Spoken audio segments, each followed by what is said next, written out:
All right, so welcome back to the channel, and today I am doing a Q&A session, and basically, obviously, for the month of June. I know I haven't done one of these in probably about, I think since March-ish, and so, I thought, hey, why not open up, let you guys ask me questions, and most of these questions, they come from Instagram, or a couple of, people on Facebook ask me a couple questions, and obviously, some of my personal friends, text me, call me, and ask me other questions, and they said, hey, throw it up on your YouTube channel. And that's where I am going with this. So obviously, if you do like the content, if it provided some, clarity, or even if you have any more questions about this, but, obviously, like the video, subscribe if you want me to see more stuff.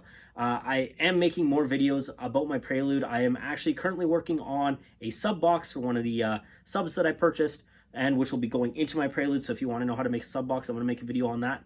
So you better stay tuned for that. Anyways, now, what I haven't been doing, because most of my videos have been about cars lately, I haven't been doing wrist checks. So on my wrist is my Omega Seamaster. It's a vintage Seamaster. I love this watch. It was actually my first luxury watch, or I guess luxury. Omega is a luxury brand. Well, who am I kidding? But yeah, amazing watch. And that actually brings me into the very first question, which someone had asked me, what's the best watch you can buy for under $500? And I'm going to say $500 Canadian, and that is, I actually have it right on hand with me, and I'm first of all, my questions are over on my laptop. I'm going to get that and stick that over, otherwise I'm going to back and forth. But I actually have the watch here, and it is, if I can get this to zoom in, not zoom in, but kind of focus, it's an Orient Mako USA 2. Now, the white dial has, I don't know if it's been discontinued, but you can't find it on Orient's website, but you can definitely find them in gray market, or just kind of online circulating for well under the $500 mark. These are well under $500 brand new, and they're usually they're always on sale. And another thing with these little guys, so I put this on a rubber strap because I didn't really like the stainless steel bracelet. wasn't my fancy. But yeah, obviously sapphire crystal, screw down crown. It's a diver's watch, 200 meters water resistant. I literally can't complain. I really like this watch, especially at the price I paid for it. But yeah, so there's many different dial variants of the Mako, and you could also go with the Kamasu, which is another Orient diver watch, and that would definitely be my pick for under $500. I love it. I didn't necessarily have the best customer service experience with them in regards to shipping, but that's a whole other kind of can of worms. And then another question that I was asked was, what's the best watch you could buy for under $1,000? My pick would definitely be basically a Hamilton Jazzmaster with the day-date combination. They look amazing. Sapphire crystal, 80-hour power reserve, a great watch, elegant looking watch. Yeah, I've always wanted to buy one, but I haven't pulled the trigger on it because there's other watches that I would probably buy before that. And then also, if that, I know I'm cheating a little bit, but if that doesn't suit your fancy, definitely go with a Seiko Alpinist. And they might be a little bit hard to find, just because they kind of just released they've added it to the Prospects line, so they've just released them in 2020, and they look super clean. I picked one up for my dad for basically a birthday / Father's Day gift, and he loves it. And at the price, they're just under about $1,000 Canadian. They are one heck of a watch, and they are beautiful, beautiful watch. Especially to get sapphire crystal and a Seiko, you're doing good. But anyways, I'm gonna get my laptop and go through most of the other questions here for you guys. And all right, so this question we got: would you consider joining Money Productions and be known as S Money? Okay, so for those of you guys who have no idea what this is mostly an inside joke between me and a couple of my students that I used to teach. So the answer is I'm not a rapper, but I guess if you want to sponsor me on SoundCloud and I can just talk, yeah, maybe I could read stories to you guys. I'd do that. Why not? Yeah. All right. So we got another question. This question I really like. Okay. If people were cars, what would Justin Trudeau be? Not gonna lie, Justin Trudeau would be a Honda Civic with a D16 engine in it. You want to know? And with the most massive, obnoxious fart cannon on it, because he basically. Yeah, make a lot of noise, but you don't go anywhere. That's my opinion. All right, so I got another question. Who is my favorite student when I taught at MCS? MCS is a school I taught at. First of all, I'm not really allowed to discuss favoritism. I did make a video about that, so if you haven't seen that, watch that video. And yeah, so I'm not really legally allowed to talk about that, and also not really a good idea. Okay, so now I got another question. What's your favorite minivan? I have no favorite minivan. They all suck. Just kidding. Some suck less than others. Probably a Honda Odyssey, I guess, if I had to choose one. Got a question here. What'd be my dream job? If I could find a way to make YouTube sustainable, I would definitely do that. I would definitely do that. But like, I also love teaching, so if I could somehow do both, that would be ideal. But as of right now, with the schools closed down, I'm only doing one. So obviously I don't get paid for this. Maybe I will one day. Who knows? Got another question here. What's my dream home? I am actually a huge fan of Tudor revivalist style architecture. So yeah, to be honest, I just really like the way things look on them. The houses are they're mostly done in like, mostly 70s and 80s. I guess, I like cars from then, so why not like houses from them? Except shag carpet. Don't like shag carpet. That's gross. Even if it's kind of soft. All right. Okay, thoughts on a 1994 Mazda MPV 4-door. Oh boy, that's a mouthful. Those are the ones that, like the 4-wheel drive system. Those are kind of interesting. I mean, it's a Mazda MPV. It's a minivan. I mean, you do what you got to do, I guess. Stay alive. I don't know. I personally wouldn't drive one. Not my cup of tea. What makes me happy? Food. You got food, that makes me happy. I like food. I also like when people don't bug me. Well, like, really like bug me, annoy me. I also like it when people get along and they play nice together. Yeah, that kind of works. Okay, and my family, yeah. Oh, I don't know, a lot of stuff makes me happy. But good food, especially when you're really hungry. All right, so I got a question here. What is my opinion on Teslas? Okay, honestly, like, Elon Musk is a super chill, super intelligent dude, and I really respect what he's doing with the company. But the actual product of the company, I would probably not, like, if Tesla were to ask me to do an endorsement for them, I would turn them down because I don't really like the product, if that makes sense. I am not a fan of the minimalist dash in the Tesla 3. Albeit, like, electric vehicles can be cool, and I think that Tesla's done a good job of making electric vehicles cool. But obviously, they're luxury vehicles, and I remember I've sat in a few of them, and I am not impressed with their interior quality. I'm just not impressed with it. And, like, yeah, so, I don't know. Like, yeah, it's good to see an electric car manufacturer being innovative and making cool electric cars, but stop charging so much for something that's kind of subpar quality, in my opinion. All right, so now we got another question. Would you rather listen to Justin Trudeau speak or listen to death metal for 24 hours? So I'm assuming Justin Trudeau speak for 24 hours and death metal for 24 hours straight. You didn't specify volume level, so you could turn that really, really down, really, really low. But I don't know.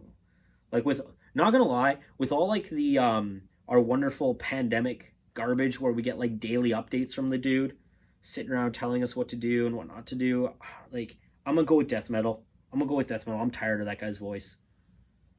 Okay. PS4 or Xbox. Okay. This is actually kind of a tough question, to be honest. If you were to anything prior to the Xbox One, I would have said Xbox. Like, the latest generation of console being released, I would have said Xbox all day long. You had all esports were on, the Xbox, and basically Sony was getting no love. And, they had better servers, live was better, and now, like, it's just, like, almost a total reversal. Xbox has been left in the dust. Microsoft, you've dropped the ball. If I could, like, make Xbox great again, my goodness, like, do it. Like, because you've literally dropped the ball. And like outside of, like, being a diehard Xbox fan and the few really good titles, namely being like, Forza, I don't really see a good reason to purchase the Xbox anymore. So older generations, Xbox, current console, PS4 is a better console. But I'm an Xbox guy, so yeah, it's kind of hard for me to say that. All right, worst car brand to buy for a first-time car buyer. Whew. Okay, so first of all, I'm gonna like exclude uber luxury outside, like Aston Martin, Lamborghini, Ferrari, Pagani, like Maserati. I'm gonna even say like Porsche or like Alfa Romeo, like stuff that you wouldn't normally see on the road. I'm gonna limit it to like stuff that you could like kind of realistically afford, probably depending on even if you had the money. But I would say probably the worst car brand to buy. I am not a Mercedes fan by any stretch of the imagination, so I'm just literally gonna pin it right on Mercedes. I don't like them. And the reason why I was like, people might say, oh, I would choose Audi. Audi at least has a fantastic the Quattro system, amazing, and like they make a decent vehicle. I'm not gonna argue with that. If people argue BMW is like, if I'm gonna get dinged for like really high insurance rates and all that other stuff, at least I better have fun driving the vehicle. And BMW is, their slogan, the ultimate driving machine. And like, if I'm gonna get dinged for it, I might as well have fun doing it. Mercedes, I don't know. Like, I don't think they strike the same amount of fun that BMW has. Now, don't even get me started about the big ugly grille that's on the 4 Series now. That's an absolute shame. Shame on you, BMW. You can do better. Yeah, I'd fail that. I'd give that designer a fail, like a solid 25%.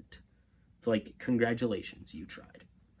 Anyways, but yeah, I would say stay away from like Mercedes, just because, or like really any high-end brand exactly, but Mercedes in particular, because it's not even gonna be fun to drive in the sense, and it's just gonna be expensive. Insurance is gonna be expensive. It's gonna be expensive to maintain. Not a good idea to go with, in my opinion. But, you're allowed your own opinion. Okay, so this question is, do you think electric cars will phase out internal combustions in the automotive industry? It's a complicated question, and I think it deserves, like, I could honestly make a whole video about it, but I'm going to try and sum it down into, first of all, like, we have to remember that electric cars were actually way more prevalent, like, a century ago than they were today. No, like turn of the century, kind of like 1890s, 1920, kind of like 1910, kind of before you had like the Model T that kind of came in and revolutionized everything. And the biggest thing is we have to remember is that people with electric cars, you have to get people to want to adopt them. First of all, the technology is extremely expensive right now, and most people have this thing called range anxiety. And we need to find a way where people can actually fill up their vehicles, within 5 minutes.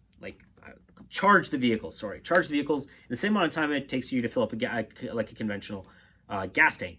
If you can do that and still maintain, if I have 750,000 kilometer charge, that's great. But it's like, also you have to think about something like road tax, right? And at least here in Alberta, or in Canada really, you have road tax, which is basically paid for by the taxes in your gasoline. So if you're charging your car off, your outlet in your house or a Tesla supercharger, you're not really paying into the road tax, and that you're using the roads, right? So I think that we have a lot. And also it's like the power grid isn't set up for this right now, and we have to. There's a lot of our technological thing is not our technological disadvantage at this point, or our limitation isn't necessarily can we produce the power out of electric vehicles. Our problem is storage and charging ability, and then also how do we adjust the power grid for this, and then how do we tax this? Because as soon as you start, are people really going to want to start investing billions into a new power grid? I don't know. Are people really going to want to start getting charged a large amount in taxes? You're probably, what's going to end up happening is your delivery and your taxes on the actual electricity consumption is probably going to be more than the actual electricity bill, which people are probably gonna get really pissy about that. I'm just forecasting and what I think. But yeah, I think that will they phase it out? No, not really. It'll be there. And it'll probably be relegated to in the same way that we have steam engines. You never really see them on the road, but people still have them. And I think that we'll still have like petroleum-based products because petroleum is used in a lot more things than just automobiles, right? But like you also have to think about something like, for instance, diesel, and how like 99% of our heavy duty equipment in the construction industry is still running on diesel fuel. And you have to like, we have to figure out, because like, for instance, that huge, let's say a grader isn't going to be down for, or willing to be down for 20 something hours to be able to charge and then use it for a short amount period of time, right? So it's just not feasible at this point. And I think that the biggest limiting factor, I think, is storage. The storage of the energy that we have to think of. But that's, like, as I said, that could go a long ways away. And I know that there's some, like, green freak zealots who really want to do away with the internal combustion engine. They see it as, like, a poo-poo bad thing. Honestly, those guys are a little crazy. And I think we're honestly going to see it in the future for a long period of time. Especially with the oil glut and the low oil prices. But I would more be probably seeing like the idea of downsizing the trend that we've been seeing lately, downsizing engines. But yeah, anyways, I'm gonna move on from that. Otherwise, I'll talk all day. So thoughts on the Toyota Corollas? As a point A to point B vehicle, you can't go wrong with them. But I honestly find them a tad on the boring side. Like I just do. It's not an AE86. Yeah, I know, but I just, like, yeah. It's just your daily driver, great vehicle. You can't go wrong with it. Like, I would highly recommend it to pretty much anybody. But as, just a car to kind of kick around in, and, like, as a fun car, no. No. Boring. All right, what you making for dinner this week? Something on the barbecue, probably. I like barbecue stuff. For those people who follow my Instagram, you'll notice that I post a lot of barbecuing stuff on there. I'm going to be like a suburban dad soon. Well, I don't have kids, obviously, but who knows? I barbecue enough to act like I'm a middle-aged man. All right. Next, actually, this is our last question, so let's wrap it up here. Best Honda engine. I'm going to say K-Series versus the World. There's just no wrong way to modify a K-Series. I'm going to go with family, not just specific engine, because you could go like the K28 from the Type R, like K24 A2. Like there's just so many different K-Series. People do mashups because one head's better than than the block, blah, blah, blah. Like, just K-Series. Keep it simple, K-Series. That's the way to go if you're going to modify stuff, if you want, like, big power gains. I'm not saying you can't do it with the B, H, F, or the F20C from the S2000. I'm not saying you can't do that, or J series. There's nothing wrong with those. But honestly, like K series right now is the hot topic, and everybody wants to get in and cash in on that. And I think that's definitely the way to go right now. And there's no wrong way to build this engine, right? It takes bolt-ons. Well, it's easy to extract power out of it. NA, it takes supercharger or turbo. As I said, world's your oyster. If you didn't watch the video I did before, which is basically top 5 project cars for under $5,000 that you can realistically buy, I mentioned the Acura RSX Type S, K20A2, or the Z1 if you happen to know 506. But K-Series, fantastic engine, great engine design, iVTEC engagement, love that sound. Obviously, I know that I don't have a K-Series in my Prelude because it doesn't make sense to put one in there. And for all those people who say it's super easy, even like the dude on Car Throttle who thought that, and who ended up selling it because, yeah, it wasn't as easy as you thought it was. Yeah, anyways, but yeah. I wouldn't put it in my Prelude, though. Just doesn't make sense. Not from a fiscal standpoint. There's other things to spend my money on, like watches and houses and other cars. But yeah, that's my last question. And I'm going to leave it there. So if you obviously did like the content, or if you learned something, or, and maybe you have another question, obviously like the video, drop in the comment if you have any other questions that you want answered, and I'll try and get around to them. I do try and respond to my comments very frequently, as fast as possible. And yeah, but obviously if you want to see more awesome content in the future, subscribe, and I'll see you in the next one. Take care.